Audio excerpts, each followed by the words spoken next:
Iniciando este importante trabalho, que é histórico, como já tivemos a oportunidade de ouvir, eu gostaria de deixar conosco esta noite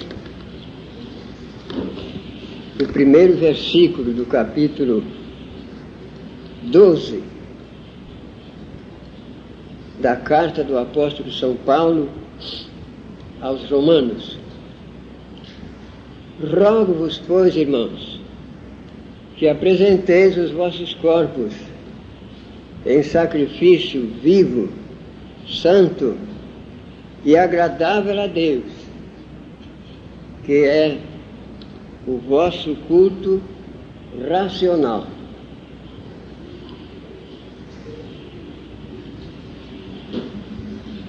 A epístola do apóstolo São Paulo aos Romanos é uma das mais importantes de todas as cartas do apóstolo São Paulo. Alguém disse que é a coluna vertebral do cristianismo.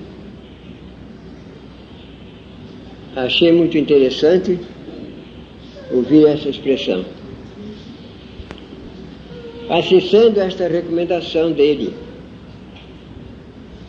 no versículo 1 do capítulo 12, é digna da nossa meditação. Não somente hoje, nesta noite tão festiva do dia 18 de dezembro deste ano expirante, mas em todos os dias que nos restarem nesta vida, nesta jornada, nesta peregrinação em que nos achamos em demanda da Jerusalém celestial. Aproveite também de início a oportunidade para parabenizar a nossa igreja pela passagem do seu 73º aniversário de fundação, nestas pragas tão propícias para o Evangelho de nosso Senhor Jesus Cristo, onde nunca tivemos nada que nos embaraçasse para falar das grandezas do nosso Deus, para apresentar este Evangelho de poder que aceitamos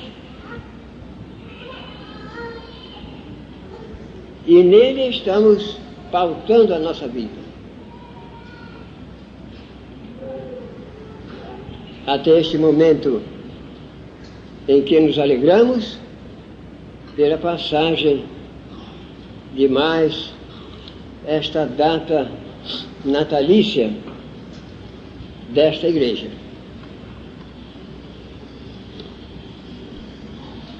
Passando então ao trabalho principal desta noite, ou podíamos dizer a nossa mensagem histórica, eu gostaria de pedir paciência às pessoas que ouvem. Cada uma assume a sua atitude pelo que está ouvindo. E nós que falamos e somos um só, não sabemos se alegramos ou se desagradamos.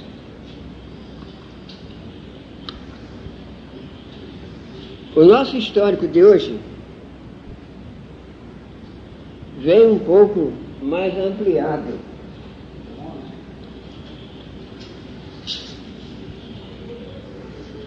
Eu acabei de ler, há 1 ou 2 meses passados,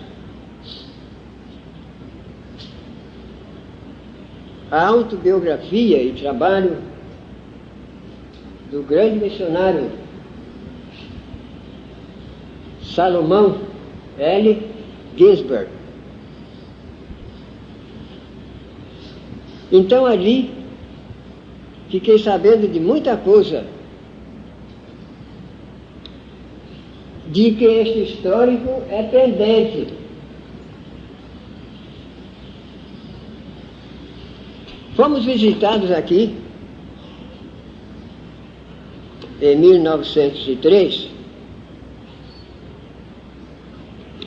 por alguns irmãos evangélicos batistas, leigos e missionários, brasileiros e norte-americanos.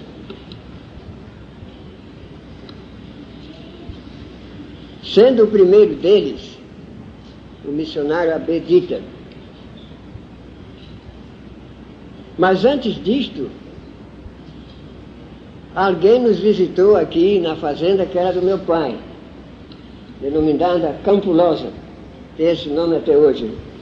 Hoje está partilhada. Ali esteve um Saraiva, foi o primeiro que anunciou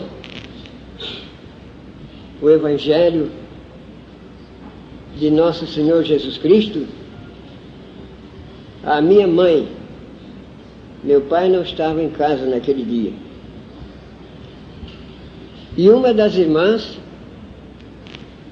eram 3 irmãs solteiras, e a mais velha também veio para a sala e assistiu que aquele senhor nos trouxe de bom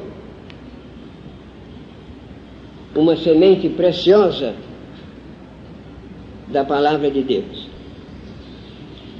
Depois apareceram alguns outros. Eu devia ter uns 10 anos de idade naquela ocasião. E alguém de casa, não sei se minha mãe ou uma das irmãs, enviaram-me atrás de meu pai que uns homens estavam aí e queriam falar com o chefe da família, o dono da casa. E eu fui, e lá encontrei o meu pai, nos trabalhos lá da lavoura. Estavam os meus manos, os mais velhos, estava um tio natural que foi criado na nossa família, que é também membro fundador desta igreja, Antônio Evaristo de Souza. Então meu pai veio para atender aquela visita, e eram pregadores também do Evangelho. Alfredo Álvares Pinheiro era um dentista. E um Alfredo Marques da Rocha, também dentista. Estes homens aí estiveram e eles já falavam na organização de uma igreja. Foi a primeira vez que eu ouvi falar em diácono. Tinha uma igreja organizada, tinha o seu pastor e tinha o seu diácono. Engraçado que eu era garoto, mas estava interessado em saber dessas coisas. Então assim foi, da visita destes grandes amigos que tivemos para o início do trabalho nessas plagas. Mais tarde tivemos a colaboração do irmão José Monteiro, irmão carnal do irmão João Monteiro, que mais tarde veio morar por aqui, comprando essa fazenda do Bonfim. Foi também um dos braços fortes da igreja, unindo-se aos elementos que aqui já se achavam. Outras famílias que se tornaram pioneiros naquela época, foi do irmão Vitorino Ferreira, já ouvimos aqui, né? E os seus filhos, João Ferreira, Antônio Ferreira, e vários outros rapazes. Eram 5 homens na família, né? E também 5 moças. Eram casadas a esposa do irmão Teotônio, já falecido, a irmã Dona Jacinta. Esta era a filha mais velha do irmão Vitorino Ferreira. Depois uma outra chamada Ludevina. Casou-se com um rapaz dessa família Cabral, mas morreu do primeiro parto, no ano seguinte. E as outras, Serafina, tinha apelido de Finoca, Emília, não tem, ela é viúva hoje, deve morar em Guaçuí, no estado do Espírito Santo.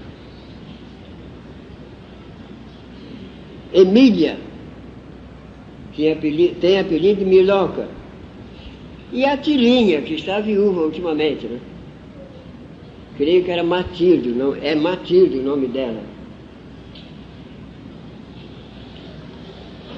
Ali na Fortaleza havia uma família de Monteiros, mas não desses Monteiros que já falamos, eram outros, né?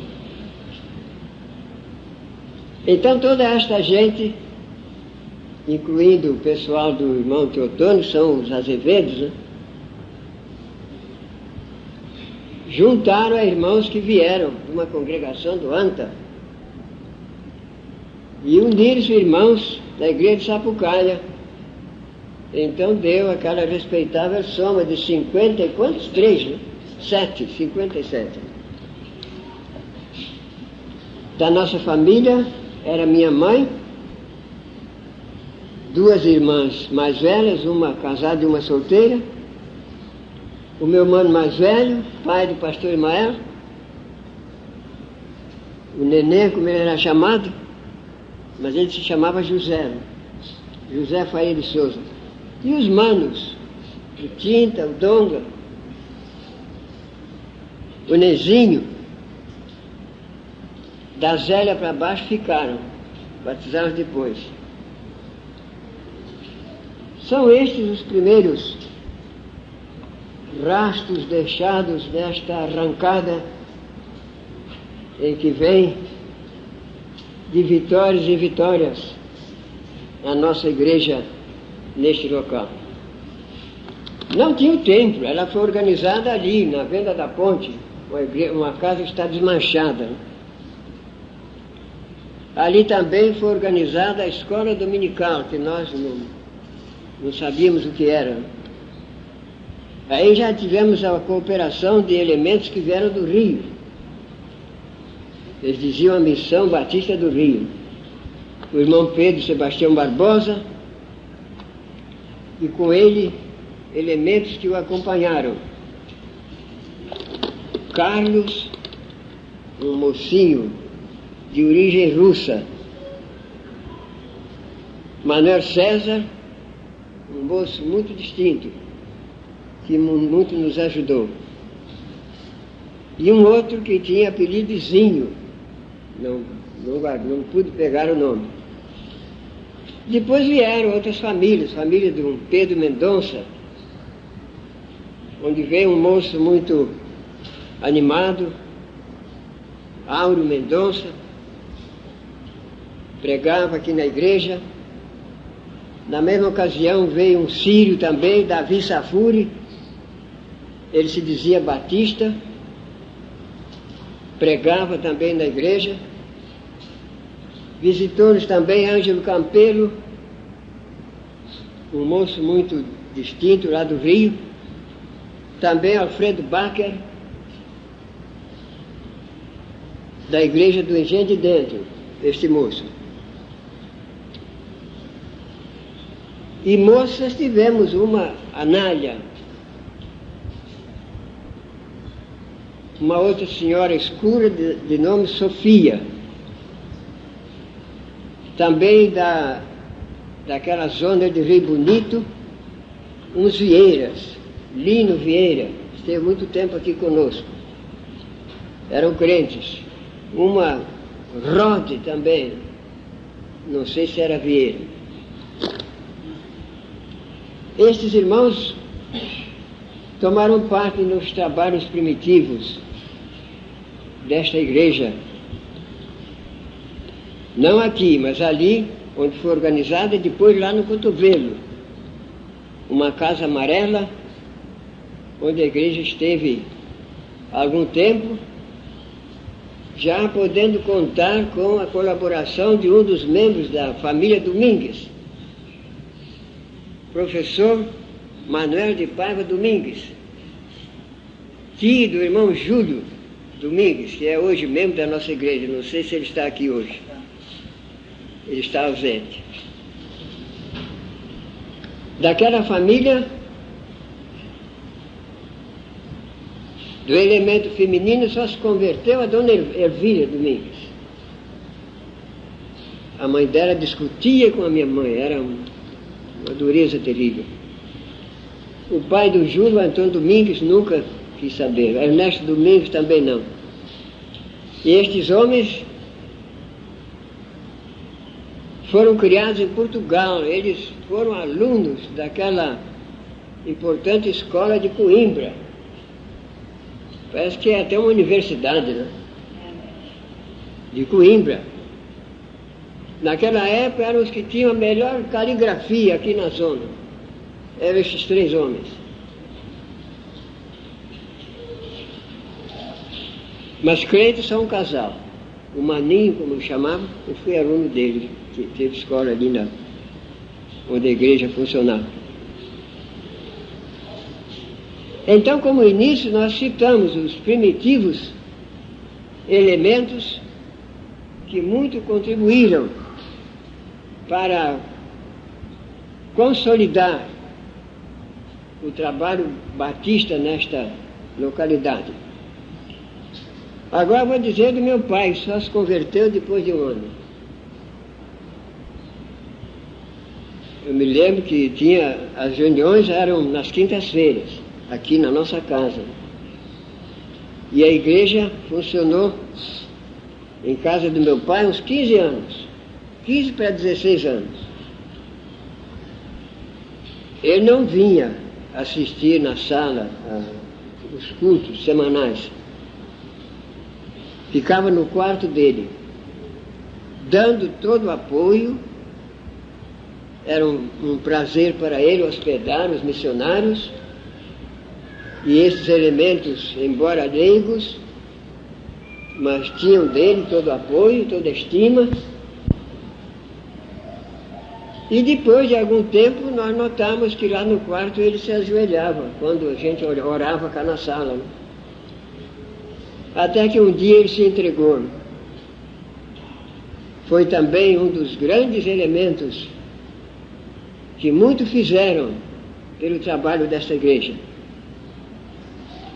Na sua velhice veio a perder a vista, porque ele, na mocidade, perdeu uma vista,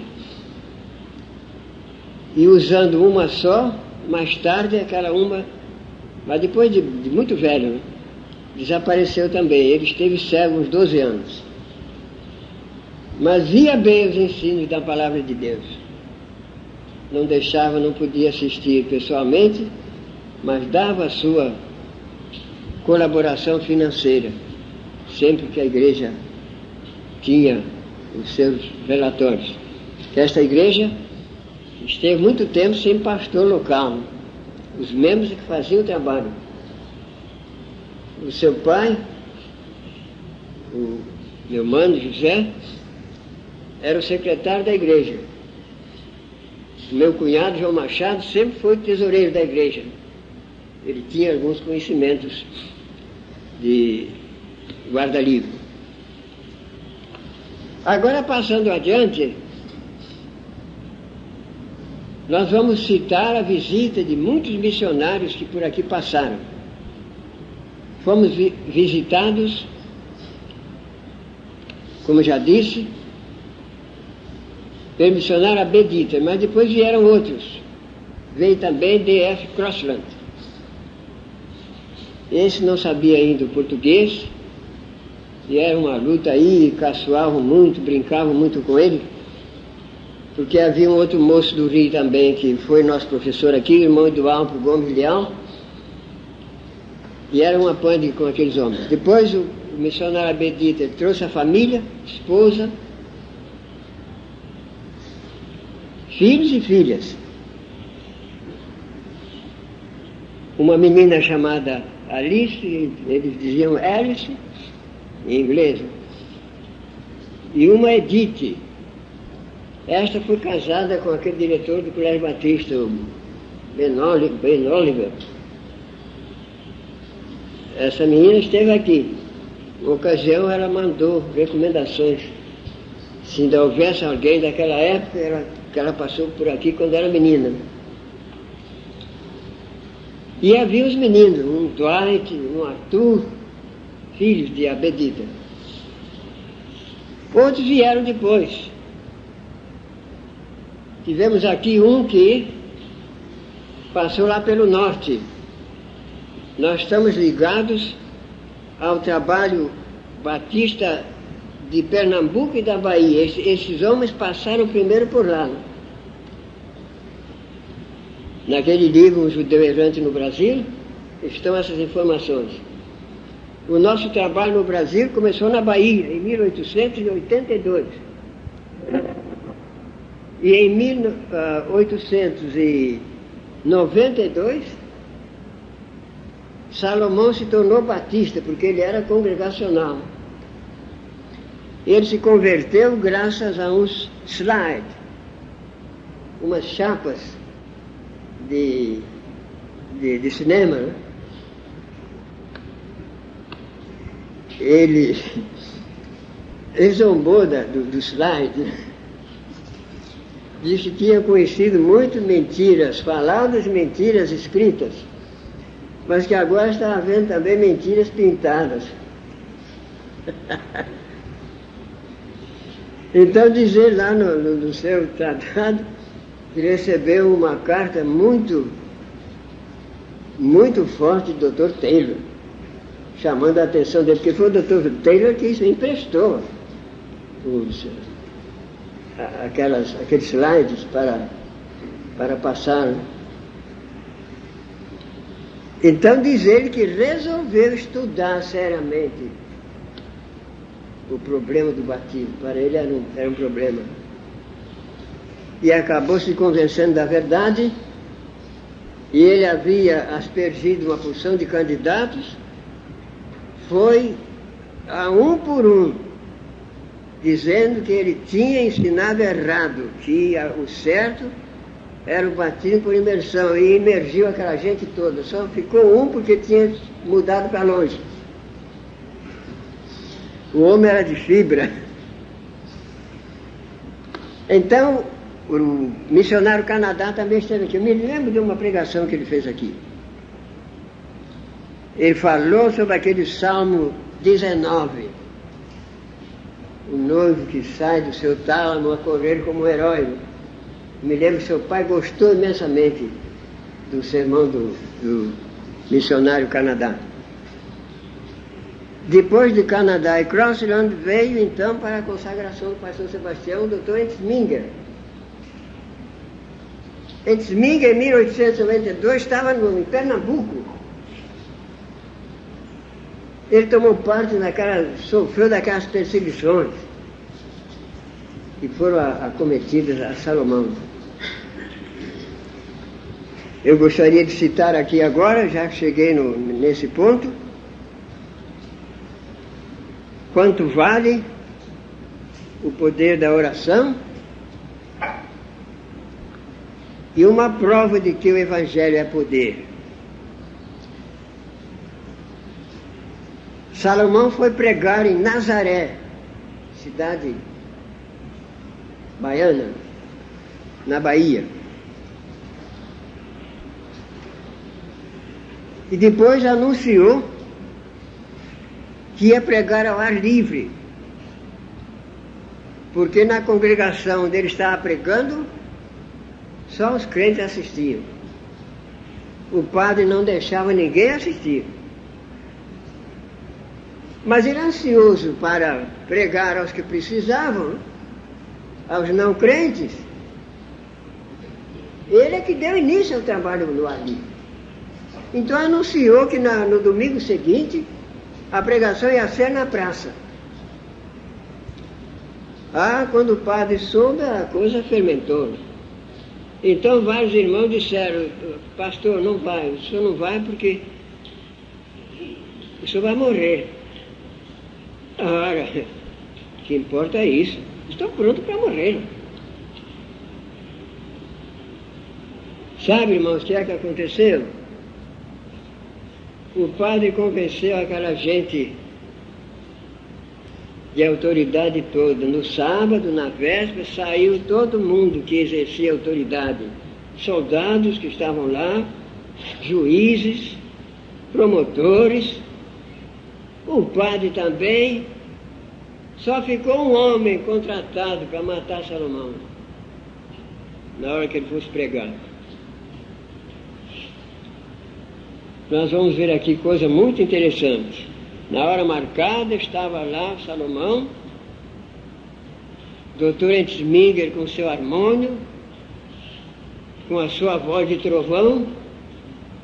Eu conheci o Dr. Enzminger, pastor da igreja do Mério, quando eu já estudava lá, velhinho. E como é que o homem cantava? Eu me lembro de uns militares iam passando, e ele se levantou lá para cantar, e eu ia chegando e eu vi o homem dizer: que é esse touro? Que voz doida! Eu imagino o homem lá na mocidade dele, estava lá ao lado de Salomão, tocando harmônio e cantando.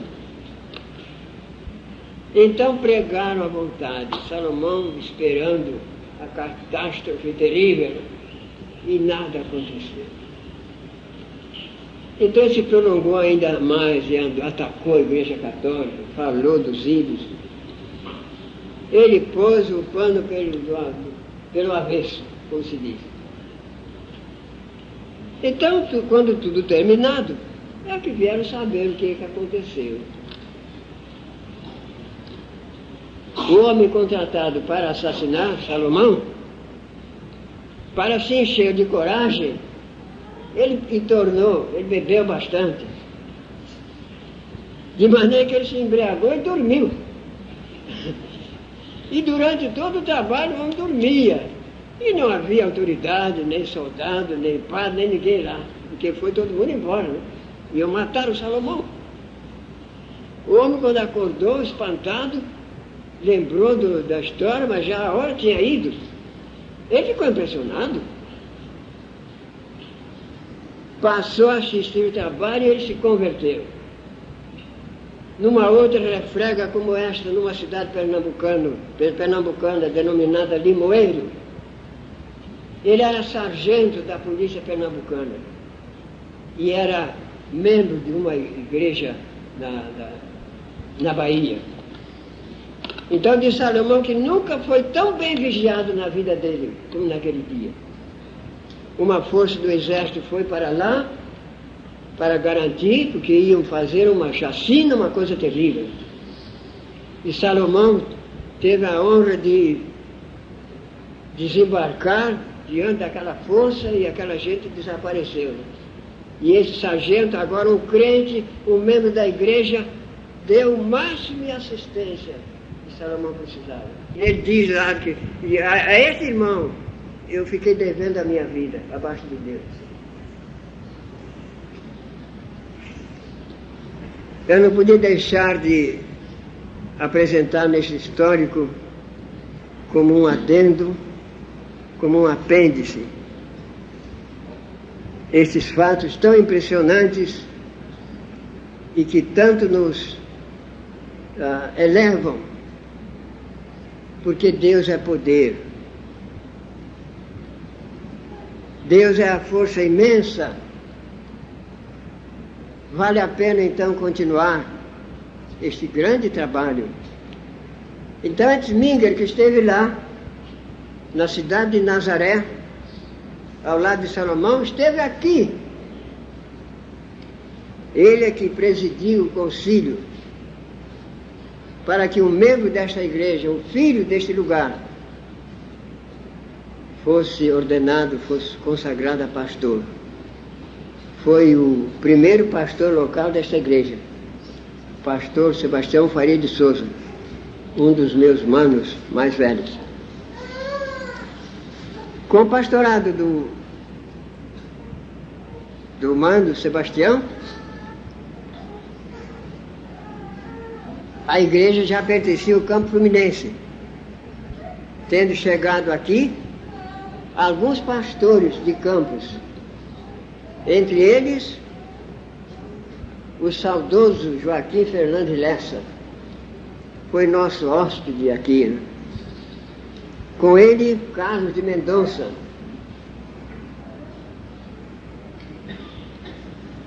com o Carlos de Mendonça, de outra feita, Joaquim Rosa, um dos pastores do Campo Fluminense. E o Dr. Cristi, várias vezes, quando se fazia necessário, ele passava por aqui, pregava aqui na igreja, sempre um sermão muito interessante, muito próprio para a ocasião. Foi também pastor da igreja ainda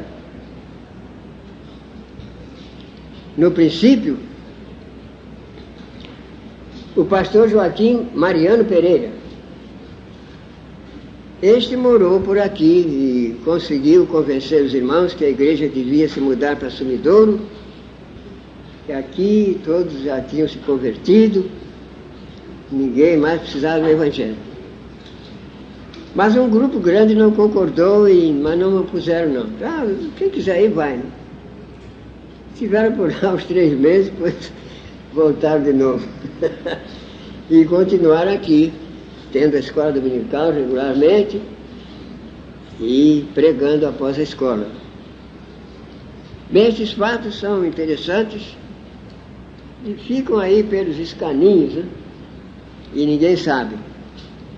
Mas dizem que até ficaram devendo lá o aluguel. Aqui ninguém, nem nunca soube quanto é que custou zelar a igreja, né? Graças ao nosso bom Deus. A igreja sempre recebeu todo o apoio que se pudesse dar para que o trabalho fosse consolidado e para que vidas preciosas fossem entregues. Também não vamos deixar de mencionar a colaboração do evangelista Ernesto de Araújo, Ernesto Corrêa de Araújo. Ele também foi evangelista da igreja aqui. Essa questão de data a gente não pode precisar. Isto foi nos anos de 1903 e 1904, quando foi organizada a igreja, né? Então devemos muito também ao irmão Ernesto como evangelista. Mais tarde ele foi consagrado também ao ministério e foi pastor da Igreja Batista de Madureira, lá no Rio, o irmão Ernesto. Ainda podemos acrescentar alguns fatos interessantes que tiveram lugar nos trabalhos desta igreja. Uma pregação que tivemos em Sumidouro, a primeira vez que ali se pregou, na Casa da Câmara. Eu devia ter uns 12 a 13 anos nessa época e assisti. Pregou lá o missionário, a Bedita. Aí já meu pai era crente e era autoridade, porque ele foi sempre vereador da Câmara aqui. Ele era muito respeitado.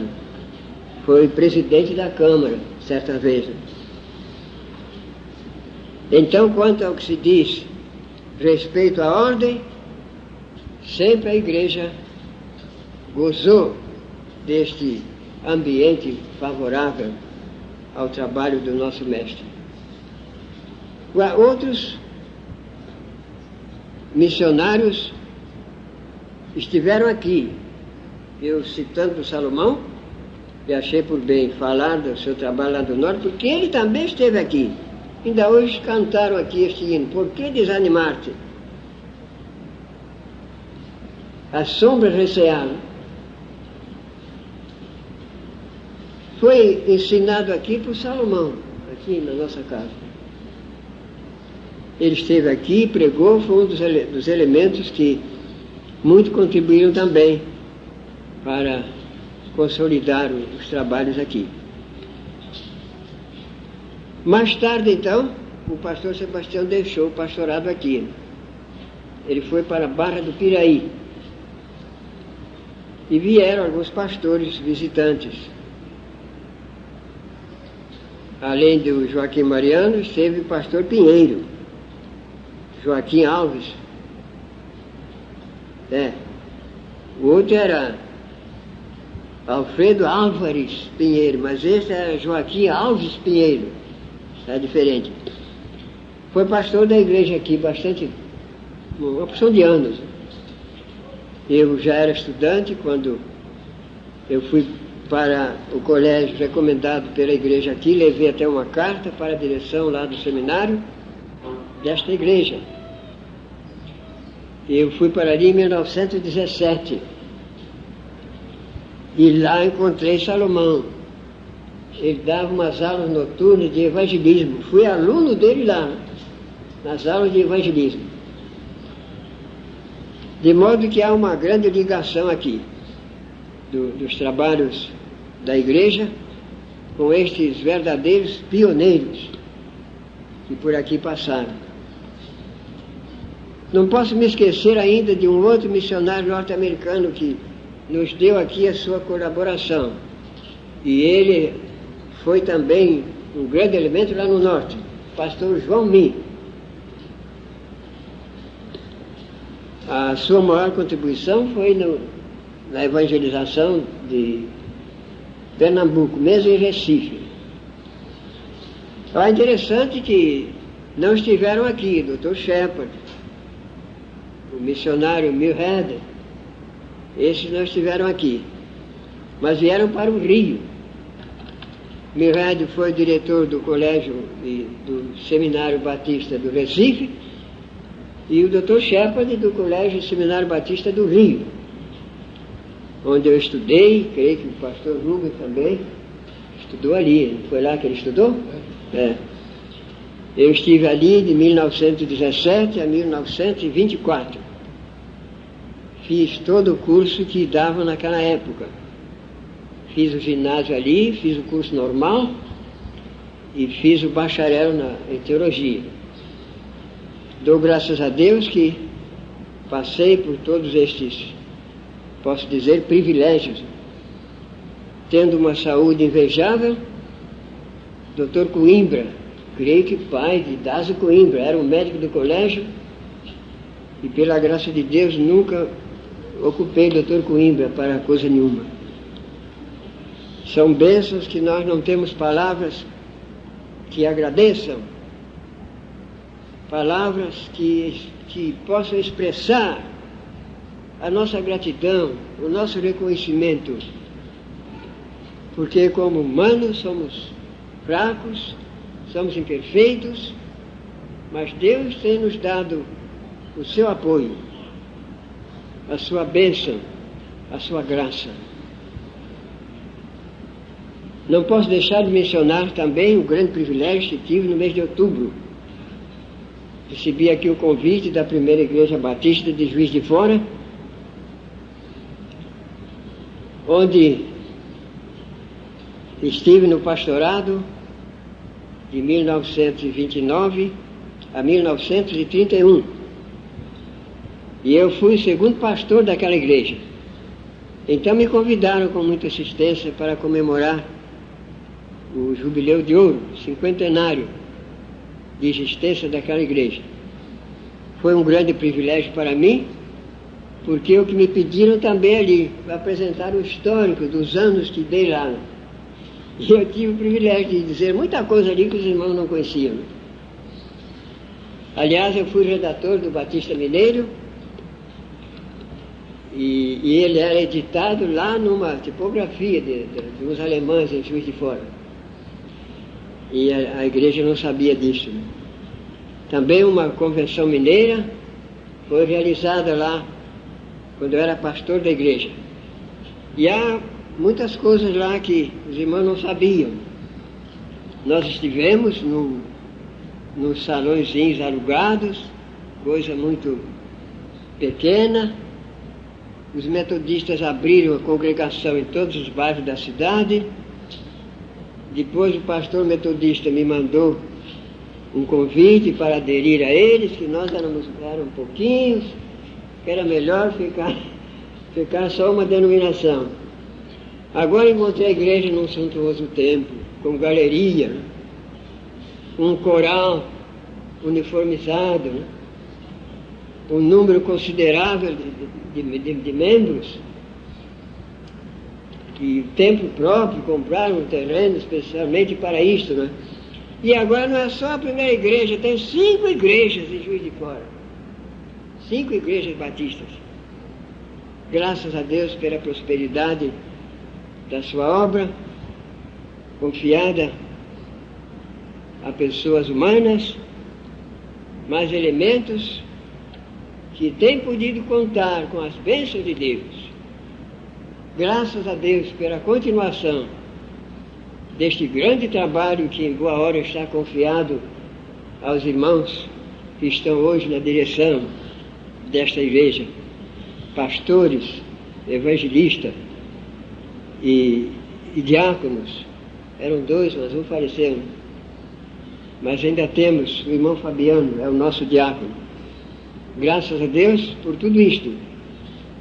Aqui vou pôr um ponto final neste histórico, esperando que tivesses me sofrido bem naquilo que pude dizer. Que Deus abençoe não somente o trabalho desta hora, mas todos os demais trabalhos que hão de ser programados para o novo ano que aí vem. Deus bendito, Deus louvado. Graças a Deus. Obrigado, irmãos.